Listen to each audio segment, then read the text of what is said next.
Bonjour, bienvenue. Merci, Comment bonjour ça Angela, va? ça va bien. Ça va? Oh, je Oui. suis tellement contente, vous savez. C'est la rubrique que je préfère. Ah, La rubrique où je me mets à l'aise, hmm, où je reçois des femmes ça inspirantes c'est bien. qui l'ont fait. Oui. Alors, Nathalie, Nathalie, dites-moi, vous avez 33 ans, Oui, vous avez 2 enfants. oui. Quel âge ont-ils? La première, c'est une fille, elle a 3 ans et demi. Oui. Et le second, un garçon de 15 mois. Magnifique. Oui. Vous avez une histoire très, très intéressante. Merci. Est-ce que vous pouvez me dire comment vous êtes tombée amoureuse du chocolat? Ah oui, l'histoire avec le chocolat, ça a commencé par une opportunité que j'ai saisie. Donc, j'étais en sociologie, donc je travaillais avec les ONG. Et c'est de là que l'ONG dans laquelle j'étais était en partenariat avec l'association du promoteur actuel du Choco Togo. Donc, on m'a demandé si je voulais bien postuler, puisque c'est pour une formation en entrepreneuriat agricole, ce que j'aimais bien. D'accord. Donc, j'ai postulé et nous étions 60 à être formés. Donc, après les 60, 6 ont été sélectionnés pour continuer la formation en Italie. Donc, je faisais partie aussi des 6 qui ont été formés en Italie avec d'autres jeunes aussi. Merveilleux. Et c'est là que nous avons découvert pour la première fois ce qu'était un vrai chocolat, comment ça se passait.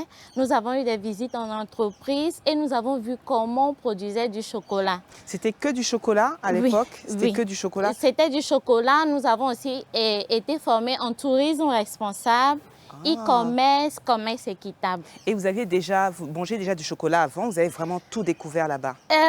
Oui, bon, déjà dans l'enfance, nos parents nous tapaient quand on achetait du chocolat à l'école parce que c'était trop sucré. Bon, C'est mauvais pour les caries, tout ça. voilà.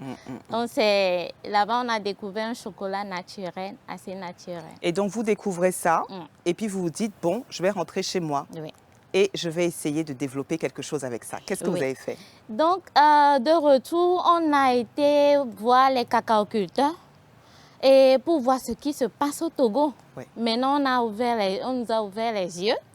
Donc, c'est là qu'on a constaté que les cacaoculteurs ne connaissaient même pas le chocolat. Quand on leur pose la question, on dit que mais ce sont les Blancs qui achètent ça. Bon, c'est la seule réponse qu'ils donnaient. On a décidé de former les cacaoculteurs. Premièrement, pour qu'eux-mêmes ils produisent de manière assez traditionnelle le chocolat. On parle de malnutrition quand on a un bon produit comme le cacao chez nous au Togo. Donc, on a commencé par former les cacaoculteurs. Nous nous sommes dit, pourquoi ne pas nous mettre ensemble? Donc vous les avez formés, c'est-à-dire vous leur avez montré comment ils pouvaient travailler ensemble? Oui, D'accord. on leur a montré comment ils pouvaient produire le chocolat à la maison pour manger. Oui, voilà. Donc vous avez travaillé sur la transformation du cacao pour aller sur le chocolat. Oui. Alors, et vous avez donc monté une association? Oui. Et donc cette association, elle s'appelle comment? Choco Togo, Elle c'est s'appelle une coopérative, c'est Choco Togo. Choco Voilà. Togo. Oui. Ok, donc Choco Togo maintenant, c'est combien de personnes? Qu'est-ce que vous produisez exactement? Oui, Choco Togo a 2 parties. La première partie, c'est à Palimé où se trouve notre siège. Et là-bas, nous n'avons que des femmes. Nous avons employé une soixantaine de femmes actuellement. Et parce que nous voulons aussi travailler pour l'autonomisation de la femme. Magnifique. Et après, la seconde partie se passe à Lomé, où nous avons une quinzaine de jeunes, tous sexes confondus, qui travaillent pour la finition, la production de différentes gammes et puis la finition des chocolats. Nous produisons aussi des cakes et des pâtes à tartiner, beaucoup de choses. Le reste se fait à Lomé. C'est ce qu'il y a là alors ici? Oui, donc, voilà. alors, je ne sais pas pour les spectateurs, donc là nous avons donc des cabosses. Oui. C'est ça, des cabosses de cacao. Les cabosses. Et à l'intérieur de la cabosse, on trouve donc les fèves. Les fèves. Et c'est à partir de la fève que l'on fabrique le chocolat. D'accord. Oui. Et donc dans les produits que vous fabriquez, donc nous avons donc des tablettes de chocolat. Ah oui. Et aujourd'hui, on a des petites tablettes spécialement maternelles. On va se faire plaisir aux maternelles d'Afrique. Je sais que chez vous à la maison, les chocolats, ça disparaît vite. Oh mon Dieu, en 2 secondes. Ah oui. Ah, magnifique. Et donc les tablettes de chocolat, qu'est-ce que vous faites aussi? Ah, ce sont des fèves de cacao caramélisées. Caramélisées. Oh là là, ça Le va être bon, chocolat, ça. c'est un bon antidépresseur. Ça lutte contre le stress. Mais comme c'est amer, beaucoup n'arrivent pas à consommer ça comme ça. Donc, nous avons fait les fèves caramélisées. Là, tout le monde est à l'aise. Vous savez quoi? Moi, j'ai bien envie de vous inviter dans la rubrique Miam Miam avec Chef Olivia. Oui. On va faire une recette autour du chocolat. On avait déjà fait une recette autour du chocolat, un gâteau. Et j'aimerais bien que vous veniez pour nous... Vous allez faire, vous savez, d'habitude, je parle toujours des bienfaits, des nutriments, des vitamines. Et c'est vous qui allez présenter le chocolat. Ça vous dit? Ça marche. Alors, comment ça se passe à la maison? Vous parlez de la maison tout à l'heure. Comment ça se passe à la maison pour vous? Parce que vous avez des enfants. Oui. Alors, gérer l'association, sortir de la ville, monter et s'occuper des enfants en même temps, comment vous faites? Oui, c'est pas du tout facile, mais on y arrive. Déjà, je m'organise de la sorte que les week-ends, je prépare les sauces, les choses pour la semaine. Et le chocolat, ils mangent les enfants, non? Vous leur préparez du chocolat? Oui. Des sauces au chocolat? Ils préparent les gâteaux, les cakes. C'est vrai? Voilà, oui. Donc, le week-end, je prépare pour mettre au congélateur. Donc, dans la semaine, on ne fait que des mélanges. Il y a déjà les sauces, on prépare les accompagnements. Déjà, je quitte tôt et je rentre tard. Oui, donc ça serait un peu compliqué si je ne m'organisais pas de la sorte. On se lève le matin, la journée, les enfants les passent chez mémé. On laisse les enfants chez la grand-mère. Heureusement que la grand-mère est là. Voilà. Et le soir, on peut venir les chercher au cas où je ne rentrais pas. Parce que des fois, à Chocotogo, on sait quand on commence, mais on ne sait jamais quand on finit. C'est ça la vie d'entrepreneur. Hein. Voilà. Mais dites-moi, votre aventure, vous ne la faites pas seule? Votre mari vous accompagne? Oui, mon mari, c'est un grand soutien pour moi. C'est vrai qu'il n'est pas à Chocotogo, mais c'est comme il est à Chocotogo. Parce que déjà, sur le plan professionnel, c'est quelqu'un qui aime beaucoup les détails.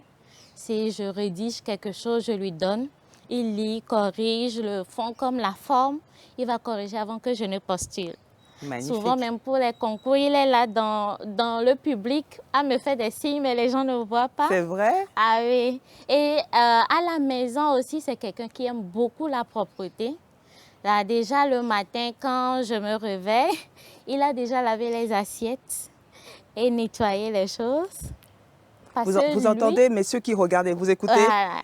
Il aime trop la propreté. Donc, il a déjà nettoyé. Moi, je vais penser au petit déjeuner, au déjeuner, qu'est-ce qu'il va manger à midi. Et le soir, je reviens pour préparer. Nathalie, j'ai une question, c'est plus par rapport à notre, notre mode de consommation, notamment au Togo, en Afrique de l'Ouest. Oui. Donc, comme vous disiez tout à l'heure, vous avez démarché donc, les agriculteurs et ils vous ont dit, vous avez dit cacaoculteurs, c'est ça? Cacaoculteurs. Les cacaoculteurs, et ils vous ont dit ça, c'est un truc de blanc. Oui. Donc, en vous lançant justement dans cette commercialisation de ce produit qui, dans la mentalité, est consommé par les Blancs, est-ce que vous avez remarqué que vous avez changé le mode de consommation du chocolat chez nous? Oui, actuellement, ça a beaucoup changé. Parce qu'au départ, ce n'était pas facile. Déjà qu'à la base, on avait commencé avec le chocolat granuleux. Ah, non, c'était carrément pas accepté au Togo. Mais les gens commençaient par voir que l'extérieur a pris. L'extérieur a dit, mais quels sont ces jeunes qui produisent du chocolat sans machine? Sans machine? Oui, sans machine. Vous pouvez nous expliquer comment vous fabriquez? Alors, j'aimerais savoir. Oui, quand on était en Italie, nous avons vu le système, bain-marie, avec les machines grandes comme ça. D'accord. On a bien ouvert nos yeux pour voir. Quand on a demandé le coût, ah non, c'est des millions, on ne pouvait pas s'offrir ça. Donc, on est revenu, nous étions allés voir des tourneurs pour dire qu'on veut quelque chose comme ça, l'eau en bas, on puisse mettre l'eau en bas qui va fondre. On a raconté notre histoire, on a fabriqué un petit système de bain-marie et ce que la machine fait pour tourner, nos mains tournent. Donc c'est comme ça qu'on a commencé à produire le chocolat. C'est du semi-manuel alors, donc voilà. Machine fabriquée sur le territoire et avec beaucoup d'huile de coude comme on dit. Voilà. Donc, c'est comme ça nous avons commencé jusqu'à ce qu'on achète une raffineuse. Maintenant, pour mettre sur le marché le chocolat raffiné, ce qui est beaucoup plus apprécié et avec beaucoup de communication sur les vertus. Je disais déjà que dans l'enfance, nos parents nous interdisaient de manger du chocolat parce que c'était trop sucré ce qu'on a. Mais le chocolat, c'est un bon produit. Le chocolat noir est assez thérapeutique avec beaucoup de vertus, très bon pour les enfants. Donc, nous communiquons beaucoup autour du produit et les gens commençaient par comprendre. Quand déjà les gens goûtent, ceux qui n'arrivent pas à dormir, ceux qui sont trop stressés, sont soulagés, ils deviennent eux-mêmes les ambassadeurs de Choco Togo. Et vous avez raison, vous disiez tout à l'heure que le chocolat est une source de magnésium. Oui. Et le magnésium, c'est bon pour la fatigue, c'est bon pour la bonne humeur. Oui. Donc au matériel d'Afrique, on aime bien avoir des carrés de chocolat. Merci de nous en avoir apporté. Alors, je vois que vous nous avez amené de la pâte à tartiner. Vous pouvez me la montrer, s'il vous plaît? Voilà, c'est notre nouveau produit, la pâte à tartiner. Beaucoup nous ont demandé quelque chose pour le petit déjeuner. Oui. Voilà. Merci. C'est naturel, c'est vraiment délicieux. Oui. Rien que la pâte d'arachide et du chocolat. Pas de conservateur, pas d'additifs chimiques. Donc, c'est vraiment mieux que les pâtes à tartiner qu'on achète dans les supermarchés, là, les pâtes à tartiner industrielles, si vous voyez ce que je veux dire. Là, je vous l'offre, vous allez goûter et vous revenez nous dire. Je vais faire goûter à mes enfants gourmands. Oui. Ils ont de qui tenir entre leur papa et leur maman. Merci beaucoup. Alors, écoutez, merci d'être venus. On avait tellement de choses à dire aujourd'hui. Vous savez, avec les femmes que vous êtes inspirantes. Je suis sûre qu'il y a beaucoup de femmes qui nous regardent aujourd'hui et qui se disent « Ah, dis donc, elle a ramené ce concept avec quelque chose de chez nous. » Parce que le cacao, n'oublions pas, le cacao, on le fait pousser chez nous. Donc, pourquoi pas le transformer et encore mieux, le consommer. Choco Togo, alors, merci beaucoup. Alors, je vais rejoindre les enfants qui m'attendent parce que Chef Olivia nous a concocté une recette délicieuse. Je vous dis à bientôt. Ce sont les œufs au plat de grand-mère, je crois. S'il en reste un peu, on vous fera goûter. Je ne suis pas sûre. Hein. Je ne suis pas sûre. En tout cas, j'attends ici. À bientôt. À bientôt.